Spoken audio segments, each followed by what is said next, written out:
మరి దేవుడు నాకు ఇచ్చినటువంటి మంచి తరుణాన్ని బట్టి దేవదేవునికి వందనాలు. మీ అందరు కూడా వచ్చినటువంటి మీ అందరు కూడా ప్రభువును రక్షకుడైన యేసుక్రీస్తు నామములో వందనాలు. మీ అందరికీ శుభములు తెలియజేస్తూ ఉన్నాం. మీ అందరికీ ఫ్రెండ్షిప్ డే శుభాకాంక్షలు అండి. మీరు చెప్పుకున్నారా? మీ పక్కలో చెప్పుకోండి ఒకసారి. ఇక్కడ ఉన్న వాళ్ళు అక్కడ ఉన్న వాళ్ళు చెప్పుకోమన్నప్పుడు చెప్పాలి. నేను చాలామంది వినట్లేదు దైవజనుడి మాట.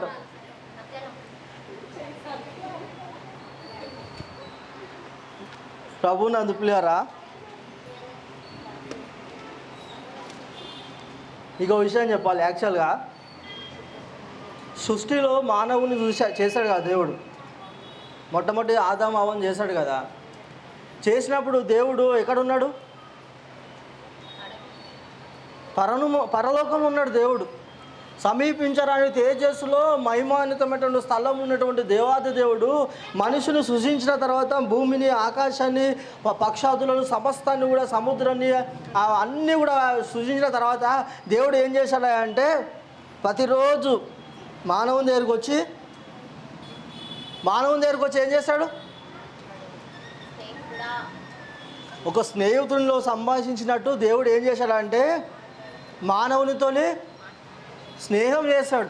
ఈరోజు మన ప్రసంగం యొక్క అంశం కూడా ఏంటంటే స్నేహించే దేవుడు. ఏంటండి మన ప్రసంగం యొక్క అంశం ఈరోజు? స్నేహించే దేవుడు. ప్రభువునందు ప్రియులారా, ఒకసారి మూల వాక్యంగా మనం అందరం కూడా యోహాను సువార్త 15వ అధ్యాయం 15వ వచనం చదువుకుందాం. 2వ లైన్ చదువుతూ ఉన్నాను, చూడండి. ఇక మిమ్మును దాసులని పిలువక స్నేహితులని పిలుచుచున్నాను. చిన్న ప్రార్థన చేసుకుందాం, కళ్ళు మూసుకొనండి.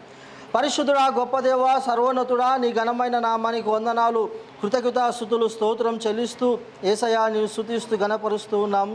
తండ్రి నీకు వందనాలు ప్రభువా.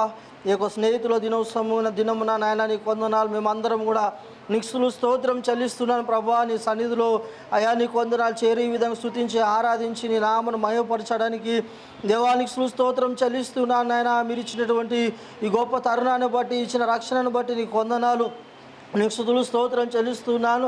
ఆశతో ఆసక్తితో ప్రభువా ఈ దినమున పరుగున నీ సన్నిధికి వచ్చినటువంటి ప్రతి బిడ్డను కూడా చేతులెత్తి ప్రభువా వారిని దీవించండి, ఆశీర్వదించండి.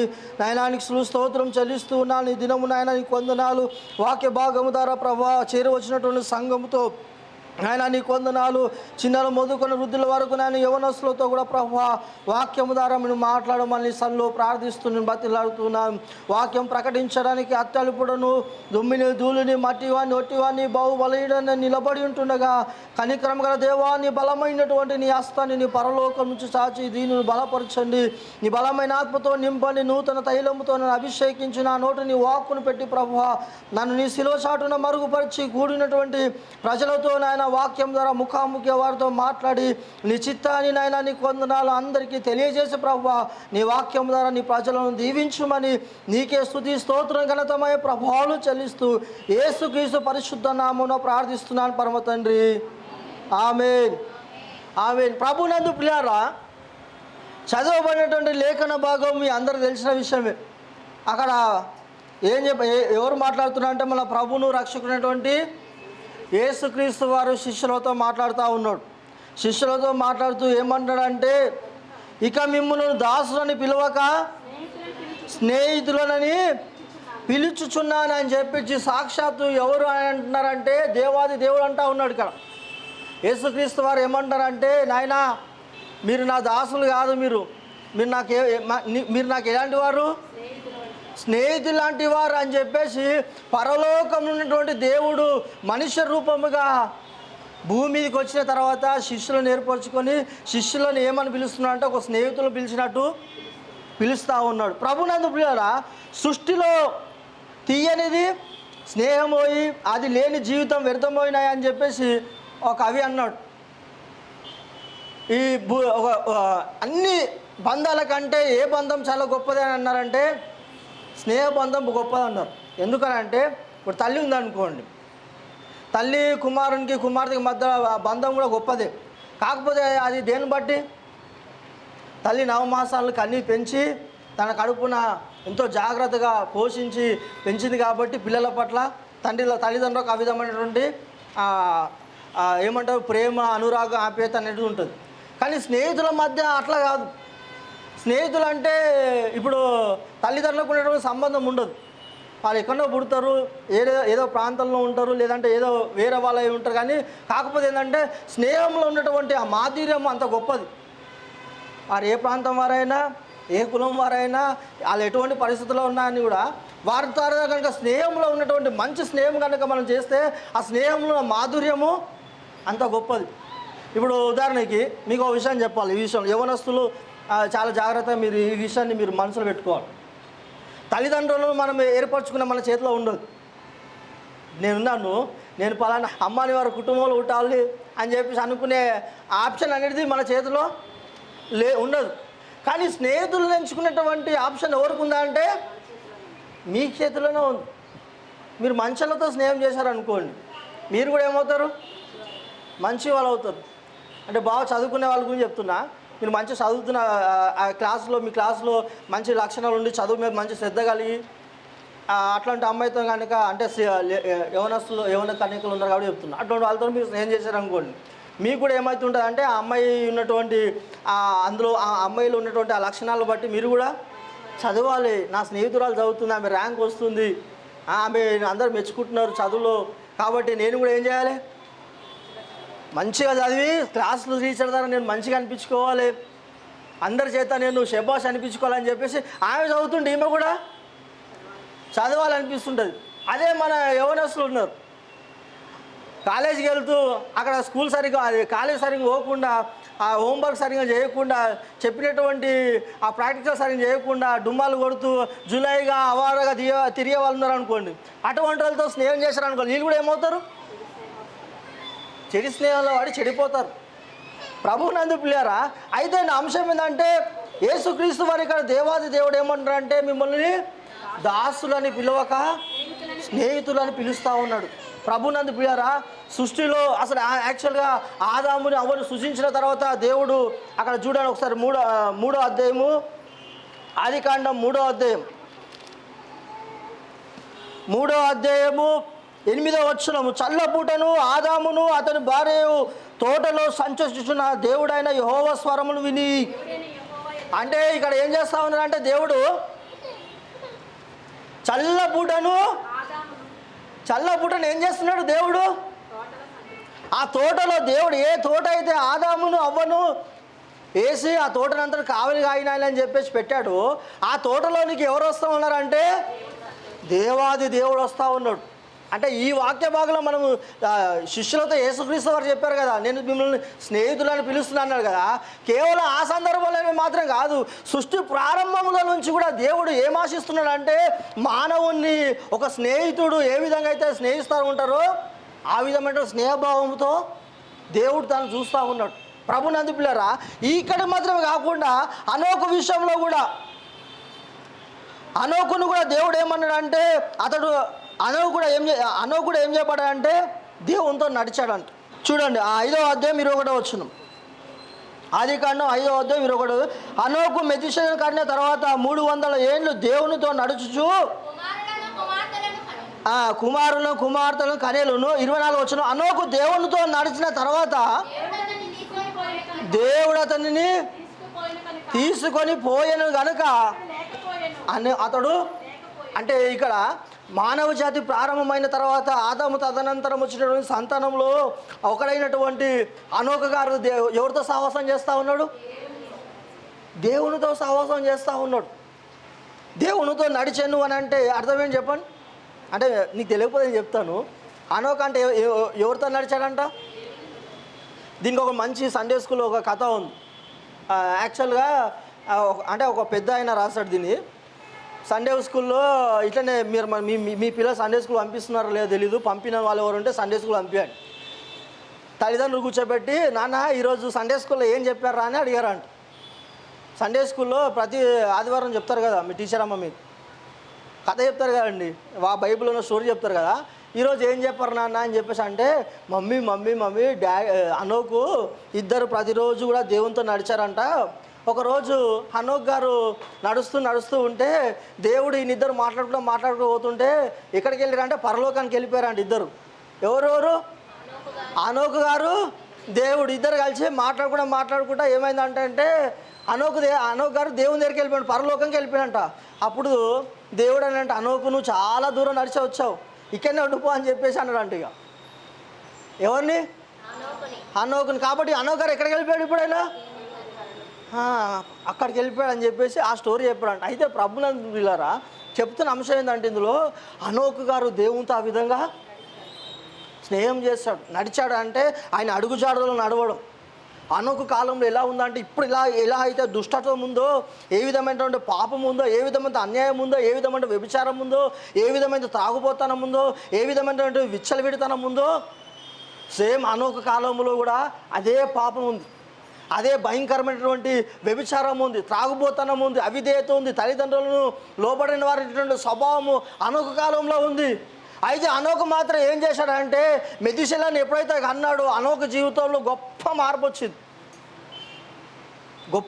వచ్చి దేవుడు ఉన్నాడు, దేవునికి మనం భయపడాలి, దేవుని ఆజ్ఞ లోబడాలి, దేవుని మార్గంలో మనం జీవించాలని చెప్పేసి అనోకు గారు ఏం చేశారంటే తన బ్రతుకును మార్చుకొని 365 ఏళ్ళు అంటే సంవత్సరానికి ఎన్ని దినాలు చెప్పండి?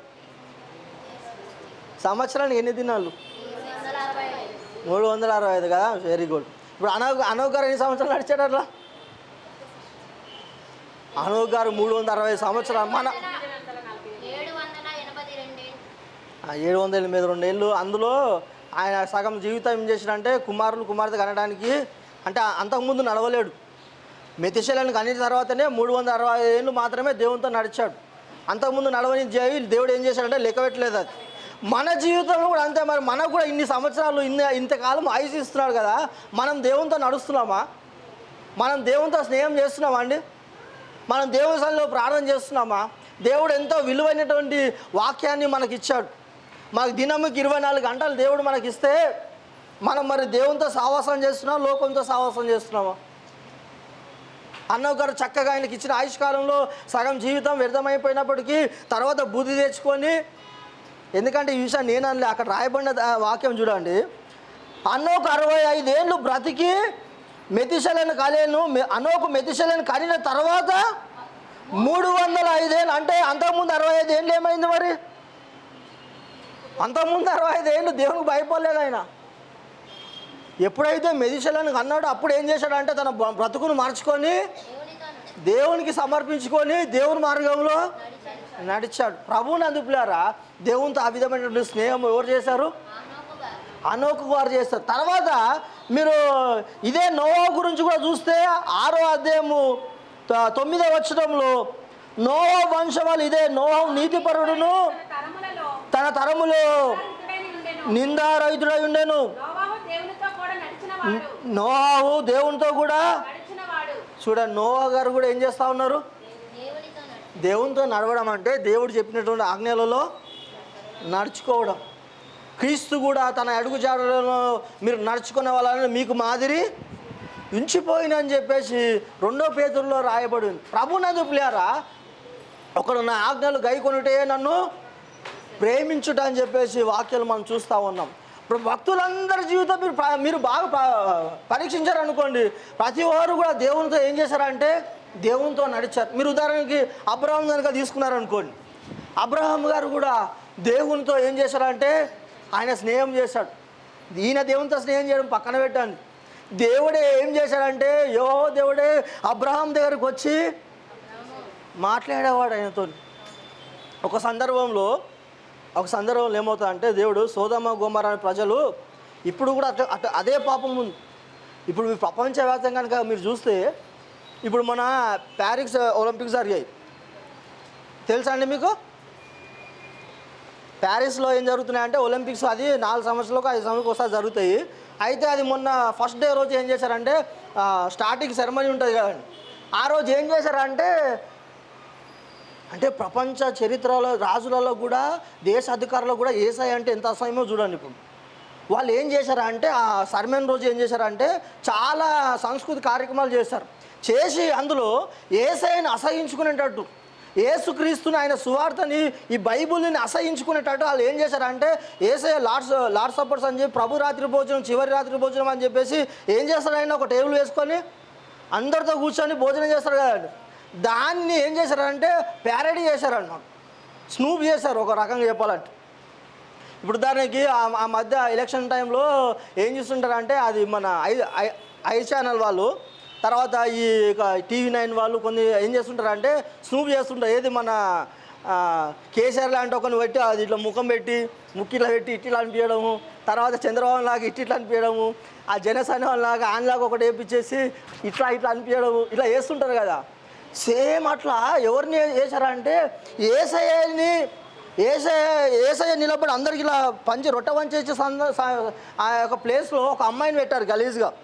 ఆ విచ్చలవిడ డ్రెస్ వేసుకొని ఆ పక్కన ఉన్న వాళ్ళు కూడా నిలబడ్డ వాళ్ళన్నా సరైన డ్రెస్ ఉన్నారంటే వారి యొక్క వారు ఏమంటారు, ఆ పురుషులయ్యి ఆ స్త్రీలు అన్నీ కూడా అట్లా బయటికి పంపించేటట్టు గలీజ్గా చేసి దానంతా కూడా ప్యారడీ చేస్తారు. రెండోది ఏంటంటే ప్రకటన గ్రంథంలో 6వ అధ్యాయం ఉంటుంది. ఆ మృత్యుదేవత అని చెప్పేసి ఒక తెల్లని గుర్రం మీద వస్తుంటే అది తీసుకొచ్చి వీళ్ళు ఏం చేశారంటే అందులో పెట్టారు. అదేవిధంగా మళ్ళీ ఏం చేశారంటే ఇప్పుడు ఒక పాట పాడారు.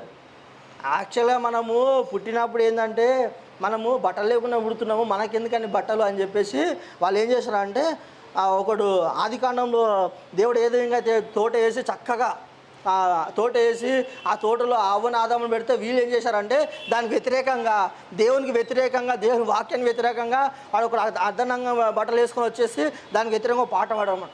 అంటే ప్రపంచం ఉన్నటువంటి వాళ్ళందరూ కూడా ఇప్పుడు ఏం చేస్తున్నారంటే యేసుక్రీస్తుని చాలామంది ఇంతవరకు ఎప్పుడు జరగలేదు.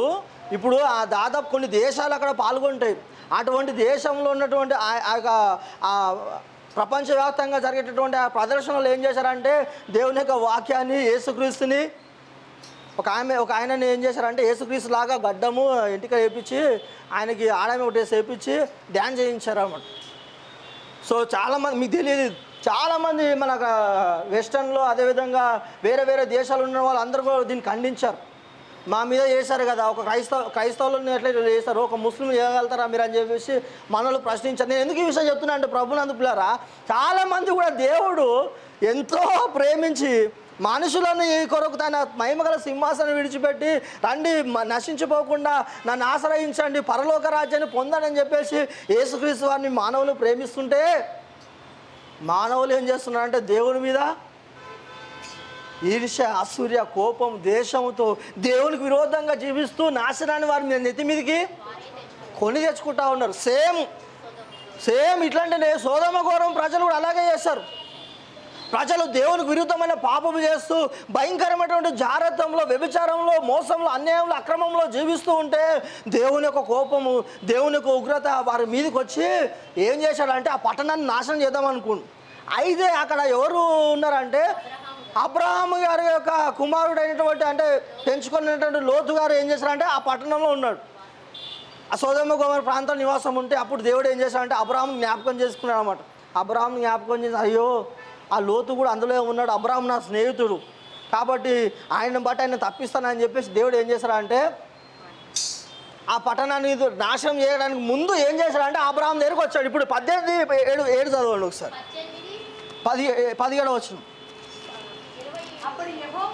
అప్పుడు యెహోవా నేను చేయబో కార్యము అబ్రహాముకు ఒక నిమిషం ఏమంటున్నా కరెక్ట్ ఆమె చదివింది. ఏమంటున్నాడంటే ఇక్కడ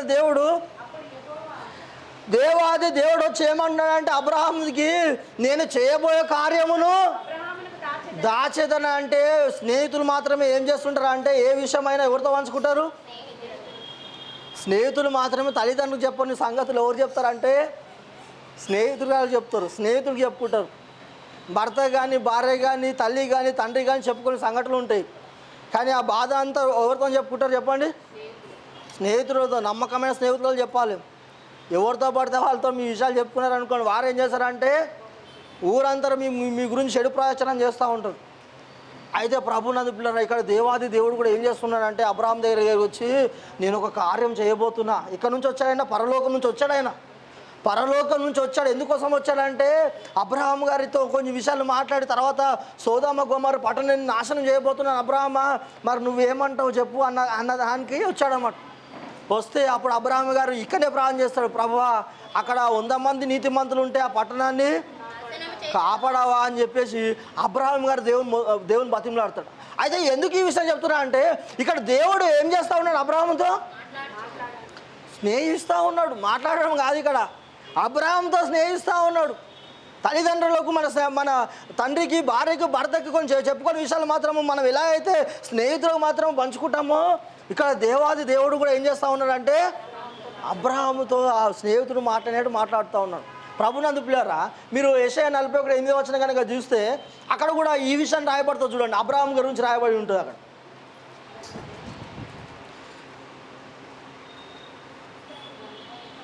41:8 నా సేవకుడు అయిన ఇజ్రాయేలు నేను ఏర్పరచుకొనిన యాకోబు ఏమన్నాడు చూడండి, నా స్నేహితుడైన అబ్రహాంను పట్టుకొని ఏమంటున్నాడు దేవుడు అండి? మట్టి మనుషుని పట్టుకొని, మానవుని పట్టుకొని, అల్పుని పట్టుకొని, అదముని పట్టుకొని మహిమగల దేవుడు ఏమంటున్నాడండి? నా స్నేహితుడైన అబ్రహాము వంశస్థులారా అని పిలుస్తూ ఉన్నాడు. అబ్రహాం గారు వచ్చిన వంశమే ఎవరు? ఇజ్రాయెల్ వారు. ఇజ్రాయెల్ జాతి అంతటి కూడా ఇక్కడ నుంచి వచ్చింది. వారికి మూల పురుషుడు ఎవరండి? అబ్రహాం గారే. అటువంటి అబ్రహాం గారు సంతానం పట్టుకొని నా స్నేహితుడైన అబ్రహాం సంతానమా అని చెప్పేసి దేవుడు పిలుస్తూ ఉన్నాడు. ప్రభునందు పిల్లలు, ఎంత గొప్ప ధన్యత చూడండి. దేవునితో స్నేహం చేశాడు అబ్రహాం గారు. ప్రపంచ చరిత్రలో కేవలం ఇప్పుడు మాత్రమే కాదు, అబ్రహాం కంటే ముందు కాలం దాదాపు అప్పుడు అబ్రహాం ఏ కాలం అయితే జీవించాడో అంతకుముందు 22,000 ఏళ్ళ వారి చరిత్ర ఉందంట మానవ జాతి. అక్కడి నుంచి మొదలుకొని ఇప్పుడు ఇప్పటి వరకు కూడా ప్రపంచ చరిత్రని బాగా ప్రభావితం చేసిన వ్యక్తులలో ఎవరు తెలుసా అండి? అబ్రహాం గారు ముందుంటారు. ఎందుకనంటే ప్రపంచ చరిత్రలలో 3 ప్రాముఖ్యమైన మతాలు ఎక్కడి నుంచి వచ్చాయంటే అబ్రహాం నుంచే వచ్చాయి. ఇప్పుడు ఉదాహరణ క్రైస్తవానికి మూలం ఎవరు చెప్పండి? అబ్రహాం గారు. యూదా మతానికి మన ముస్లింలో అది ఇస్లాం మతం ఉంది కదా, దానికి కూడా ఎవరు మూలము? అంటే ప్రపంచానికి 3 మతాలలో ప్రాముఖ్యమైన మతాలు ఎక్కడి నుంచి వచ్చాయి? అబ్రహాం. అంతగా ప్రపంచాన్ని ప్రభావితం చేయగలిగినటువంటి వ్యక్తి ఎవరైనా ఉన్నారంటే అది అబ్రహాం గారు అంట. చూడండి, దేవునితో స్నేహం చేస్తే దేవుడు ఎంత గొప్ప పేరు ఆయనకి ఇచ్చాడు. ఆయన మూలంగానే మీ ప్రపంచంలో ఉన్నటువంటి ప్రజలందరూ ఆశీర్వదించబడదంటే అబ్రహాం గారి యొక్క దాంట్లో నుంచే కదా యేసుక్రీస్తు వారు వచ్చారు. ప్రభునందు పిల్లరా, మనము కూడా దేవునితో స్నేహం చేయడము నేర్చుకోవాలి. మనకు 24 గంటలు దేవుడు అవకాశం ఇస్తే దేవుడు ఎంతో అమూల్యమైన రక్షణ ఇచ్చి ఎంతో విలువైనటువంటి ఈ యొక్క వాక్యాన్ని ఇక్కడ చూడాలి. యవనస్తులారా, దేవుడు ఎంతో విలువైనటువంటి ఈ వాక్యాన్ని మనకు రాసిచ్చాడు. దాదాపు 40 మంది ప్రవక్తలు 1600 సంవత్సరాలు కష్టపడి అనేక శ్రమలకు అనేక ప్రయాసాలకు వచ్చి ఈ గ్రంథాన్ని దేవుడు మన కోసం ఇచ్చాడు. ఎందుకోసం ఇచ్చాడు ఈ గ్రంథం? యాక్చువల్గా ఒకవేళ ఆదాము గారు కనుక పాపం చేయలేడు అనుకోండి, ఈ గ్రంథం అవసరం లేకుంటుండే మనకి. అర్థమైందండి? ఎందుకు? ఆదాముతో ఎట్లయితే మాట్లాడుతూ ఉన్నాడో దేవుడు మనతో మాట్లాడేవాడు. అయితే ప్రభునందు పిల్లరా, ఎప్పుడైతే పాపము లోకంలోనికి వచ్చిందో అక్కడ మానవునికి దేవునికి సంబంధము తెగిపోయింది. దాన్ని ఆ అంతరాన్ని దాటడానికి దేవుడు ఏం చేశాడంటే తన యొక్క వాక్యాన్ని మనకి రాసిచ్చాడు. అబ్రహాం గారి కాలంలో ఈ యొక్క పంచకాండాలు కానీ, పంచకాండాలు అంటే తెలుసుగా, ఆదికాండము, నిర్గమకాండము, లేవికాండము, సంఖ్యాకాండము, అవన్నీ ఏం రాయబడలేవు అబ్రహాం కాలంలో. కానీ అయినా సరే అబ్రహాం గారు మాత్రం దేవుని స్వరాన్ని విని దేవుడు చెప్పినటువంటి స్థలానికి వెళ్ళి దేవునికి విధేయుడే జీవించాడు. ఆయన నియమించినటువంటి ఆ సున్నతి అనే ఆచారాన్ని కొనసాగించాడు. కాబట్టి దేవుడు ఏం చేశాడంటే నా స్నేహితుడైన అబ్రహామా అని చెప్పేసి పిలిచాడు. అక్కడ మాత్రమే కాదు, మీరు యాకోబు పత్రిక 2వ అధ్యాయము 23వ వచనం కనుక చూస్తే అక్కడ కూడా ఇదే విషయం రాయబడి ఉంటుంది. కాబట్టి అబ్రహాము దేవుని నమ్మెను, అది అతనికి మరియు ఒక నిమిషం, మరియు చదువు, మరియు దేవుని స్నేహితుడని అబ్రహాం ఎవరు స్నేహితుడు అంట? ఎవరు స్నేహితుడు అండి? కళ్యాణి ఎవరు స్నేహితుడు అంట అబ్రహాం గారు? రాజు, అబ్రహాం గారు ఎవరు స్నేహితుడు అంట? మరి మన స్నేహితుడు ఎవరండి? మన స్నేహితుడు యేసయ్య అయితే మనం ఏం చేస్తుండాలి చెప్పండి? 24 గంటల టైం మనకు దేవుడు ఇచ్చాడు. ఇస్తే 24 గంటల టైం ఇస్తే మనం నిజంగా స్నేహితులు మాట్లాడుకుని ఉంటారా అండి? మాట్లాడుకుని ఉంటారా? నువ్వు వేరే ప్రాంతంలో సరే కనీసం ఫోన్ చేసుకొని ఏం చేస్తున్నావురా, ఏం చేస్తున్నావే, ఏముండేవా అని చెప్పేసి కష్టాలు, దుఃఖాలు, బాధలు, సంతోషం అన్నీ కూడా ఎవరితో పంచుకుంటారు? స్నేహితులతో పంచుకుంటారు. ఇక్కడ ఈ భక్తుడు చూడండి, ఏకంగా ఈయన ఎవరికి స్నేహితుడు అయ్యాడంట? ఎంత ధన్య భక్తుడో చూడండి. మనం ఎవరికి స్నేహితులం కావాలి? ఎవరు స్నేహితులం కావాలి? అనంతలక్ష్మి, మీకెవరు స్నేహితుడు కావాలనుకుంటున్నారు మీరు చెప్పండి? దేవునితో స్నేహం అయితే మన స్నేహం ఎలా ఉంటుందంటే, దేవునితో సమయం దొరికినప్పుడల్లా మనం ఏం చేస్తుంటాము? దేవునితో సహవాసం చేస్తాం. టీవీలతో సహవాసం చేయం. లేదంటే వ్యర్థమైన కాలక్షేపాలు చేసుకుంటా ఆ సమయాన్ని వ్యర్థ చేసి బైబిల్ ప్రార్థన జీవితాన్ని, వాక్య జీవితాన్ని, సంఘంలో ఉన్నటువంటి సహవాస జీవితాన్ని మనము నిర్లక్ష్యం చేయం. నిజంగా దేవుని ప్రేమించే వారం అయితే దేవునితో స్నేహం చేయాలని ఆశ కలిగి ఉంటే ఎక్కడున్నా సరే దేవుని వాక్యం చదవకుండా ఉండలేము మనం.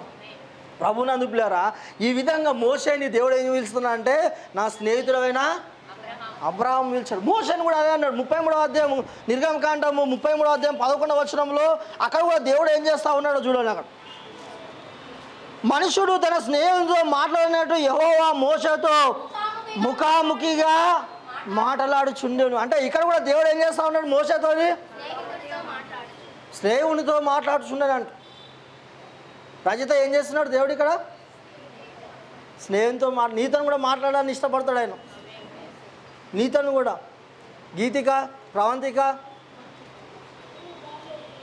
నిజంగా చెప్తున్నా, మీరు కనుక సమయాన్ని దేవునికి ఇచ్చిన 24 గంటల్లో కొద్దిసేపు ఉదయాన్నే లేచి దేవుని సన్నిధిలో కూర్చొని ప్రార్థన చేసుకొని కొద్దిసేపు ఫస్ట్ వాక్యం చదువుకుంటే వాక్యం ద్వారా దేవుడు ఏం చేస్తాడు? మీతోని మాట్లాడతాడు.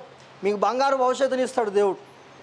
మీకున్నటువంటి శోధల నుంచి, ఇరుకుల నుంచి, ఇబ్బందుల నుంచి, మీ కఠిన పరిస్థితుల నుంచి దేవుడు ఏం చేస్తాడు? వాటి అన్నిటి నుంచి తప్పిస్తాడు. ఇక్కడ దేవాది దేవుడే నా స్నేహితుడు అంట. స్నేహితులు అవసరతలో ఉన్నప్పుడు ఆదుకుంటారా? ఆదుకోరా? చెప్పండి.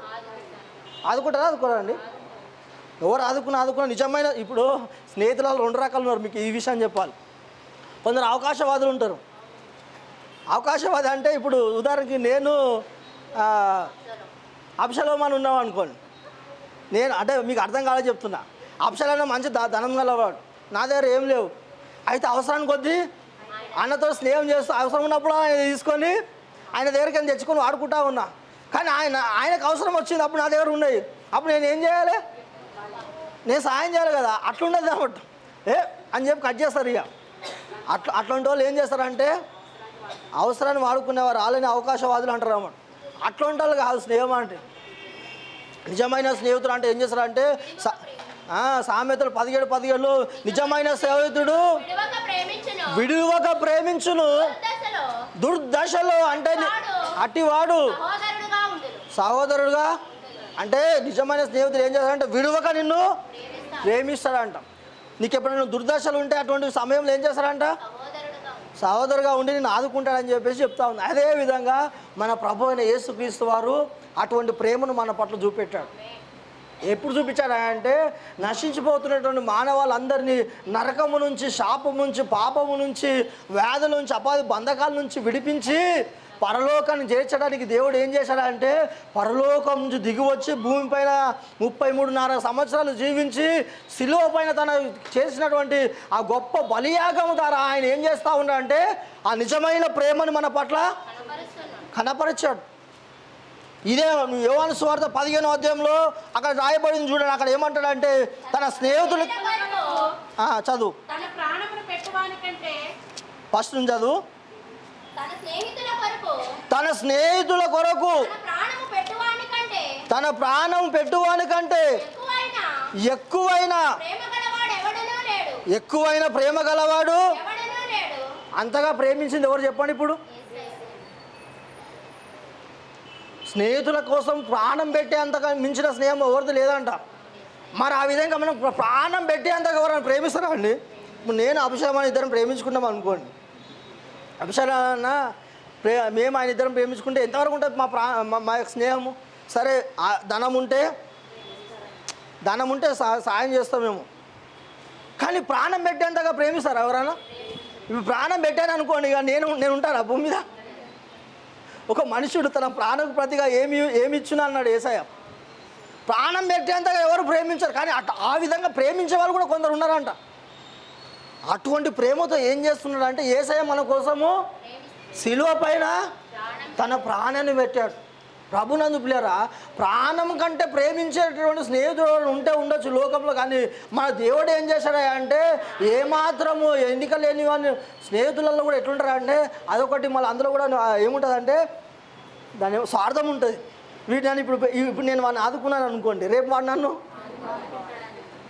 స్నేహితులలో కూడా స్వార్థం ఉంటుందండి.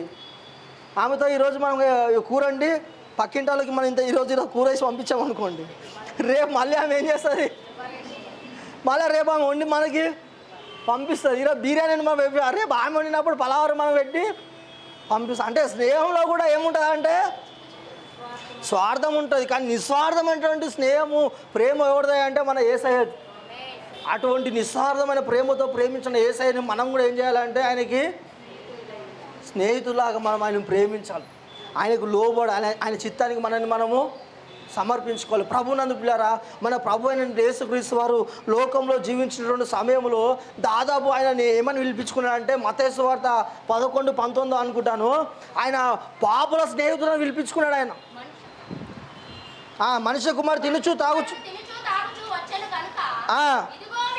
ఇదిగో వీడు తిండిపోతును మద్యపానీయు సుంకరులను. చూడండి, ఇది జాగ్రత్త వినండి. ఇప్పుడు పాపులకు ఎవరంట యేసయ్య? మంచోడు ప్రేమిస్తాడు తప్ప ఎవడన్నా ఒక అంతకుని, ఒక దొంగని, ఒక వ్యభిచారిని, ఒక సంఘానికి లేకపోతే కుటుంబానికి, సమాజానికి ఒక అసహ్యమైనటువంటి సంఘ విద్రోహ శక్తిని ఎవడన్నా ప్రేమిస్తారా అండి? చెప్పాలా, ప్రేమిస్తారా అండి? ఎట్లాంటి వాళ్ళు ప్రేమిస్తారు? మంచివారిని.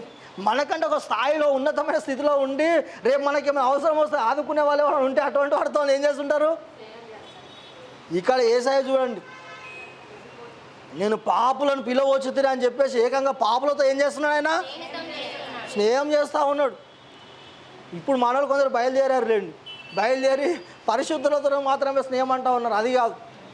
ప్రభునందు పిల్లలు అందరూ కూడా 2 అంశాలు ఉన్నాయి. అయితే ఇక్కడ సందర్భం ఏంటంటే సాక్షాత్తు దేవాది దేవుడు సైతము పాపులకు స్నేహితుడని పిలిపించుకున్నాడు ఇక్కడ.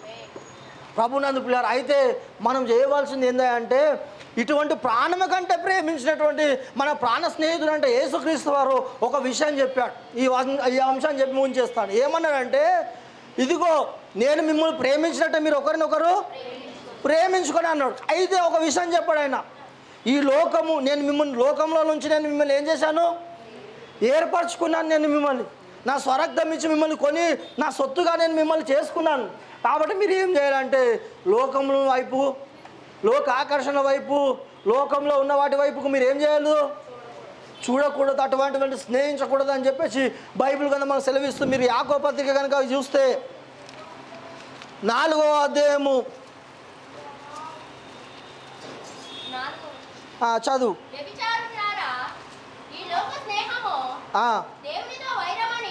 దేవునితో వైరమని మీరు ఎరుగరా? కాబట్టి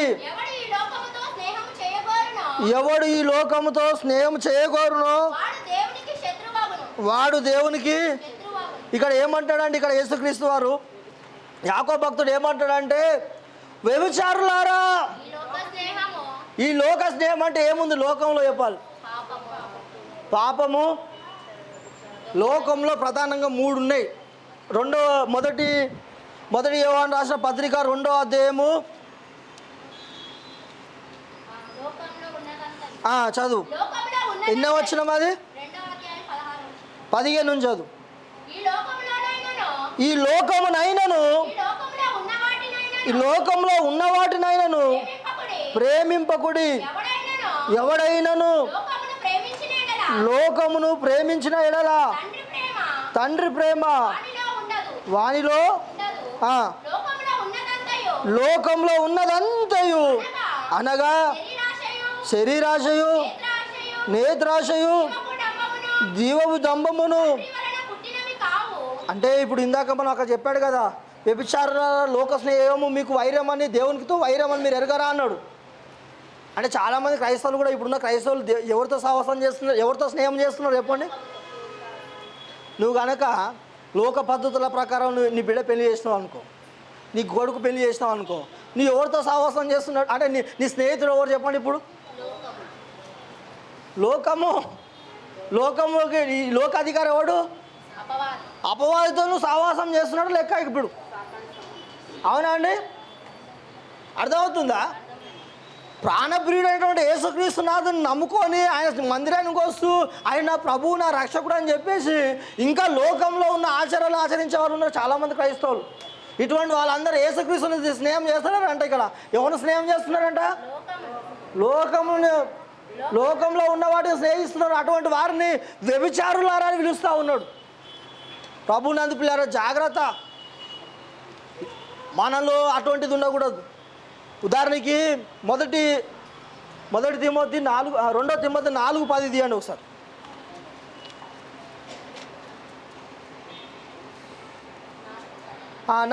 దేమ ఇహలోకమును స్నేహించి నన్ను విడిచి దెస్సలోనికు చాలు. ఈ దేమ గారు ఎవరో అంటే జాగ్రత్త వినాలి. ఇక్కడ యవనస్తులారా మీరు వినాలి ఇక జాగ్రత్త. ఈ దేమ గారు ఎవరా అంటే పౌలు గారు ఎక్కడికి వెళ్తే అక్కడ ఈయన కూడా ఏం చేశాడంటే పాస్టర్ గారు ఎంబడి ఉండి సువార్తను ప్రకటించేవాడు, సువార్త కోసం సహాయం చేసేవాడు. ఎక్కడ పౌలు గారు వెళ్తే అక్కడ ఆయనతో పాటు ఈయన కూడా వెళ్ళి వాక్యాన్ని బోధించేవాడు అనమాట. అంటే పాస్టర్ గారితో పాటు ఈయన కూడా చెత్త పనివాడిగా ఉన్నాడు. అటువంటి దేమ గారు ఏం చేశాడు? ఇహలోకాన్ని స్నేహించి. అంటే దేమగారు ఏమనుకున్నాడంటే ఎప్పుడు పౌలెంబడ పోతుంటే ఎప్పుడు కష్టాలే, ఎప్పుడు శ్రమలే, ఎప్పుడు దుఃఖమే, ఎప్పుడు బాధే, ఎప్పుడు ఆకలి తప్పులే ఉన్నాయి. లోకంలో చూడు మంచిగా ఎంజాయ్ చేస్తున్నారు వాళ్ళు. లోకంలో మంచిగా తినవచ్చు, వ్యభిచారం చేయొచ్చు, ఒకరిని ముంచవచ్చు, ఒకరిని చంపవచ్చు, ఒకరిని దోచుకోవచ్చు, బాగా సంభ్రమంగా తిని తాగొచ్చు, క్లబ్లలోకి వెళ్ళి డ్యాన్సులు ఎగరవచ్చు, దుంకొచ్చు. ఈ క్రైస్తవంలో ఏముందండి? ఎప్పుడు చూసినా సపోర్ట్ కొడుతూ హల్లెలూయా దేవానికి స్తోత్రం అంటుంటారు వీళ్ళు. ఆయన చెప్పేసి నేను అనుకోలేదు. ఇక్కడ ఎవరు అనుకున్నారు? దేమ అనుకున్నాడు. దేమ అనుకొని పావులానేమి రావు, ఎప్పుడు చూసినా ఈ అడవి ప్రాయాలలో అదేవిధంగా ఈ అటు ఇటు సువార్త అంటుంటాడు, ఎప్పుడు చూసినా కన్నీళ్ళు ప్రార్థన చేస్తుంటాడు, వద్దు నాకు ఇది అని చెప్పేసి దేమగారు ఏం చేశారా అంటే ఈ లోకాన్ని స్నేహించి పౌలు గారిని విడిచిపెట్టేసి లోకంలో కలిసిపోయాడు. ప్రభునందు పిల్లారా నువ్వెలా ఉన్నావు? లోకాన్ని ద్వేషించేవారిగా ఉన్నావా, లేకపోతే లోకంలో క్రైస్తవంలో ఉంటూ కూడా లోక పద్ధతి, లోకాశలను, శరీరాశను, నేత్రాశను, జీవోడందాన్ని ప్రేమించేవాడిగా ఉన్నావా అని నువ్వు ఏం చేయాలి? పరీక్షించుకోవాలి. ప్రభునందు పిల్లారా తన ప్రాణము పెట్టువానికంటే ఎక్కువైన స్నేహితుడు ఎవడును లేడని చెప్పేసి యేసుక్రీస్తు వారు మనము ఇందాక చెప్పినట్టుగా మనం చూస్తూ ఉన్నాం. ప్రభునందు పిల్లారా చివరిగా నేను చెప్పే అంశం ఒకటే, మనమందరం కూడా దేవుని యొక్క ప్రేమలో మనమందరము స్థిరపడి ఉండాలి. ఆయన యొక్క స్నేహంతో యేసయ్యతో స్నేహం చేస్తూ యేసయ్యలో ప్రార్థిస్తూ మనకు సమయం ఇచ్చిన కొలది, సమయం దొరికిన కొలది మనం దేవునికి ఎక్కువ సమయం ఇచ్చేవారుగా, దేవుని ఎక్కువ బైబిల్ చదివేవారిగా, దేవుని ఎక్కువ పాటలు పాడి ఆయన్ని సంతోషపరిచేవారిగా, ఆయన ఆరాధించేవారిగా మనము ఉండాలి. అటువంటి వారిని దేవుడు ఏం చేస్తాడంటే తప్పకుండా సమృద్ధి అయిన దీవెనలతో ఆశీర్వాదాలతో దేవుడు నింపుతాడు. మనం బైబిల్ గ్రంథం చూస్తాం, ఆది కాండం నుంచి భక్తుల జీవితాలు కనుక మనము గమనిస్తూ ఉంటే దేవుడు వీళ్ళందరినీ కూడా స్నేహితుడని పిలిచాడు. అబ్రహాముని పిలిచాడు, మోషేని పిలిచాడు, ఏకంగా యేసయ్య శిష్యులను పట్టుకొని దాసులను విలువక మీరు నా స్నేహితులు అని చెప్పేసి పిలుస్తూ ఉన్నాడు. ఏషియన్ ఈరిష్ కంట్రీస్లో ఈ మనుషులని ఎట్లా చూసారంటే వాళ్ళ వైపుకి ఎందుకు మీకు తెలియగాడని చెప్తున్నా, మన దాంట్లోనే ఉన్నారు, మన దగ్గరనే ఉన్నారు. 4 వర్ణాలు ఉన్నాయి. అవునా అండి? మన దగ్గర కుల వ్యవస్థ ఉంది కదా, ఈ కుల వ్యవస్థలో 4 వర్ణాలు ఉన్నాయి. ఆ 4 వర్ణాలలో ఒక వర్ణం వల్ల అసలు దేవునికి అంటరాని వాళ్ళు. అవునా? మీకు తెలిసాదే లేదండి ఈ విషయం? ఇది ఏకంగా ఎవడు మను అనే దేవుడు అది రాసిచ్చిందంట. దీన్ని తప్పకుండా ఏం చేయాలి? హిందూ అయిన వాడు దాన్ని పాటించాలి. అంటే ఇప్పుడు 3 వర్ణాల వాళ్ళు మాత్రమేమో మంచిగానే ఉంటారు. ఈ కింది వర్ణం శూద్రులు అంటారు వాళ్ళు, శూద్రులు అతి శూద్రులు అని కూడా అంటారు. అయితే వీళ్ళు మాత్రం ఏం చేయాలంటే ఈ 3 వర్ణాల వారికి సేవ చేయాలి. వీళ్ళకి సొంత ఆస్తి కానీ ధనం కానీ ఏమి ఉండదు. వీటిని పెళ్లి చేసుకున్నాను కూడా ఆ ఇంట్లో పెద్ద అగ్రకుల ఇంట్లోకి వెళ్ళి పోయి బియ్యం అడుక్కొచ్చుకొని ఆడిచ్చిన చినిగిపోయిన బట్టలు ఉంటే అవి తీసుకొచ్చి వేసుకోవాలి. ఇది ఈ లోకంలో ఉన్నటువంటి పద్ధతులలో చాలామంది దేవతలు అనుకున్న వాళ్ళు సైతం ఏం చేశారంటే మనుషులను విడగొట్టి చూశారు. శూద్రులకు నీచమైన పేరు పెట్టాలని చెప్పేసి మను ధర్మశాస్త్రంలో ఉంది. అందుకే అంబేద్కర్ గారు దాన్ని ఏం చేశారంటే ఆ పత్రాలను చింపేశాడు. ఎప్పుడు చింపేశాడో తెలుసా అండి?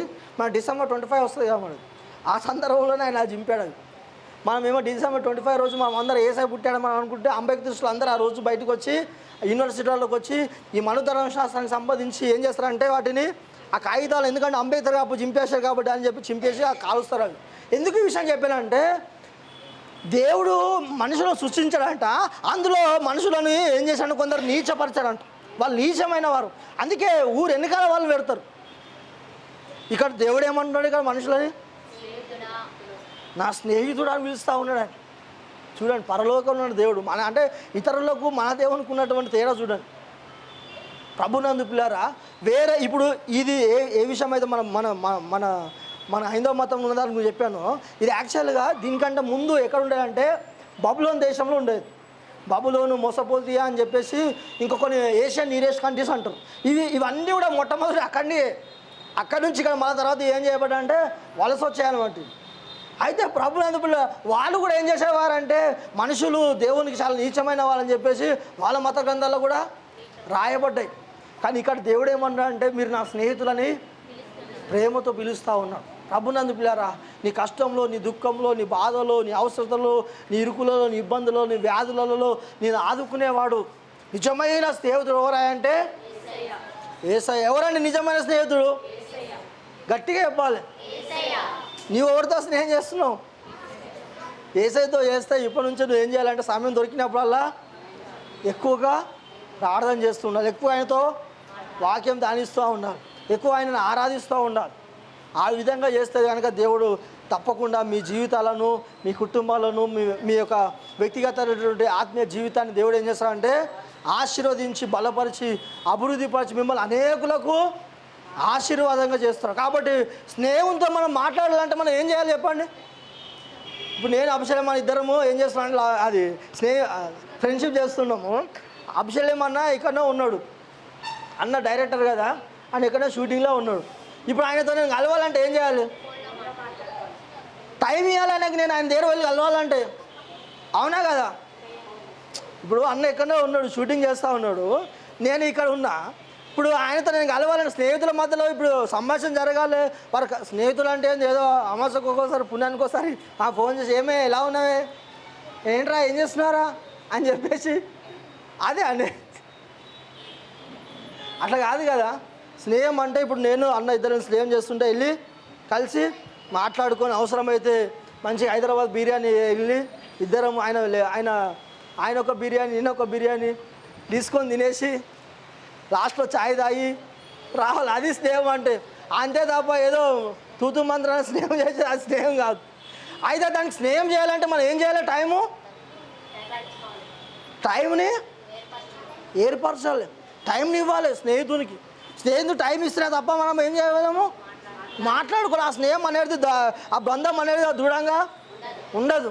అదేవిధంగా మనం కూడా ఏం చేయాలంటే యేసయ్యతో స్నేహం చేయాలంటే మనం ఎవరికి టైం ఇవ్వాలి? ఇప్పుడు 24 గంటలు ఇస్తాడు దేవుడు నీకు. 20 గంటలు నువ్వు ఐఏఎస్ అవుతావో, ఐపీఎస్ అవుతావో, కలెక్టర్ అవుతావో, లేకపోతే రానున్న దినాల్లో మన మోడీ గారు ఛాయ్ అమ్మి ప్రధాని అయినట్టు నువ్వు దేశానికి ప్రధాని అవుతావో, అమెరికా ప్రధాని అవుతావో, ఏమవుతావు తర్వాత సంగతి. కానీ మొట్టమొదటిగా నువ్వు ఏం చేయాలి? దేవునికి సమయం ఇస్తే దేవుడు ఏం చేస్తాడంటే దేవుడుగా నీ జీవితాన్ని, నీ కుటుంబాన్ని, నీకున్న పరిస్థితులు అన్నీ కూడా మార్చి ఆయన ఆశీర్వదిస్తాడు. దేవుడు ఈ వాక్య భాగాన్ని మీ జీవితంలో ఫలింపజేయునుగా. ఖచ్చితంగా ప్రార్థన చేసుకుందాం, కళ్ళు మూసుకోనండి.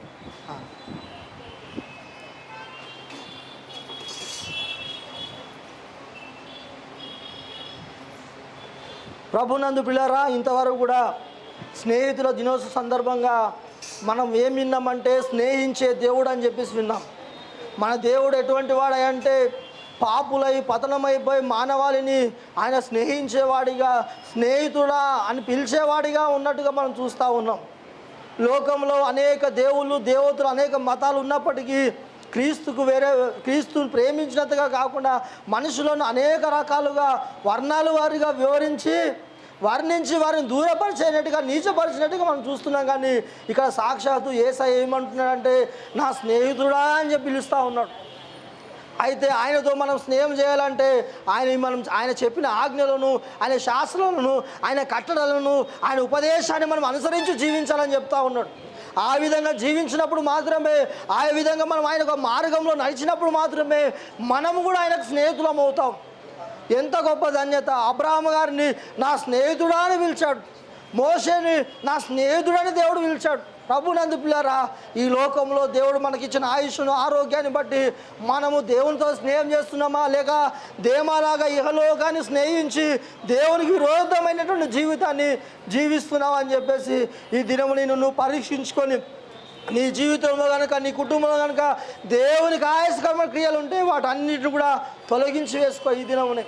ఎందుకంటే ఎవడైతే శరీరాశను, నేత్రాశను, జీవోడంబంను, లోకంలో ఉన్న వాటిని ప్రేమిస్తాడో అటువంటి వాడు దేవునికి విరోధి అవుతాడంట. అటువంటి వాడు లోకాన్ని స్నేహిస్తున్నట్టుగా మనం చూస్తూ ఉన్నాం. ప్రభునందు పిల్లరా, ఆ విధంగా ఉండకుండా దేవునికి మన జీవితాన్ని, మన బ్రతుకును సమర్పించుకొని, ఇదిగో ప్రభువా ఈ స్నేహితుల దినోత్సవం నుంచి ఈ దినం మొదలుకొని నాయన నీ కొందనాలు. అబ్రహాం వలె, అనోకు వలె దేవానికి స్తోత్రం చెల్లిస్తున్న మోషే వలె దేవానికి కొందనాలు.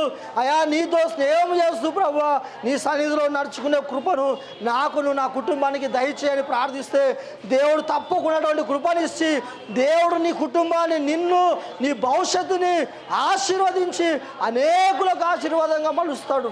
కాబట్టి దేవుని సన్నిధిలో ప్రార్థన చేసుకొని నీ జీవితాన్ని దేవుడు సమర్పించుకోవాల్సిందిగా మనవి చేస్తూ ఉన్నాను. ప్రార్థన. పరిశుద్ధుడా, మహోన్నతుడా, గొప్ప దేవాని ఘనమైన నామానికి వందనాలు, స్తుతులు, స్తోత్రం చెల్లిస్తూ ఉన్నాను ప్రభువా, నీకు వందనాలు. నిజముగా ఇంత గొప్ప దేవుడవు ప్రభువా, నీకు వందనాలు. ఆకాశములు పట్టజాలిని గొప్ప దేవుడవు నాయన, నీకు స్తుతులు, స్తోత్రం చెల్లిస్తున్నాను. మానవాళిని ప్రేమించిన ఆయన పాపుల స్నేహితులను పిలుచుకున్నావు ప్రభువా. ఇక నువ్వు మిమ్మల్ని దాసులను పిలువక నీకు స్తోత్రం స్నేహితులను పిలిచినటువంటి గొప్ప దేవుడవు తండ్రి, నీకు వందనాలు. నీ ప్రేమలో, నీ స్నేహంలో దేవా, నీ కొందన కూడినటువంటి సంఘంలో బిడ్డలందరము, మేమందరం కూడా ప్రభువా ఐక్యత కలిగి తండ్రి నీకు స్తోత్రం చెల్లిస్తున్నాను. అబ్రహాం లాగా నీతో స్నేహితులను పిలుచుకున్నటువంటి ఆ ధన్యకరమైన కృపను, అటువంటి సావాస జీవితాన్ని, పరిశుద్ధ జీవితాన్ని దేవాన్ని కొందనాలు నాయన. నాకును నాయన ఇక్కడ ఉన్నటువంటి యవనస్తులకు, యవన కన్యకులకును ప్రభువా, నీ కొందరు స్త్రీలకు, పురుషులకును, చిన్న బిడ్డలకు సైతం మీరు దయచేయమని ప్రార్థిస్తూ ఉన్నాను. నీ స్వరం వినగలిగి ప్రభువా, నీ చిత్తాన్ని గ్రహించిన ఆయన ఈ లోకంలో నీ సాక్షులుగా అయా నీ కొందనాలు మేము జీవించడానికి సహాయం దయచేయండి తండ్రి. నీకు స్తోత్రం చెల్లిస్తున్నాను. వాక్యం వితబడి ఉంటున్నాను ఆయన. నీ బిడ్డల జీవితంలో ఈ వాక్యాన్ని ప్రభువా నీరు కట్టి ఫలింపజేసి ప్రభువా నీ బిడ్డలు నాయన కొంత అత్యధిక ఆశీర్వదించిన ఆయన నీ నామని ఘనతమయ ప్రభావాలు చెల్లించుకొని మయ పొందుమని నీ నామకు స్తుతులు, స్తోత్రం, ఘనతమయ ప్రభావాలు చెల్లిస్తూ యేసుక్రీస్తు మహా పరిశుద్ధ నామములో ప్రార్థిస్తున్నాను తండ్రి. ఆమేన్, ఆమేన్.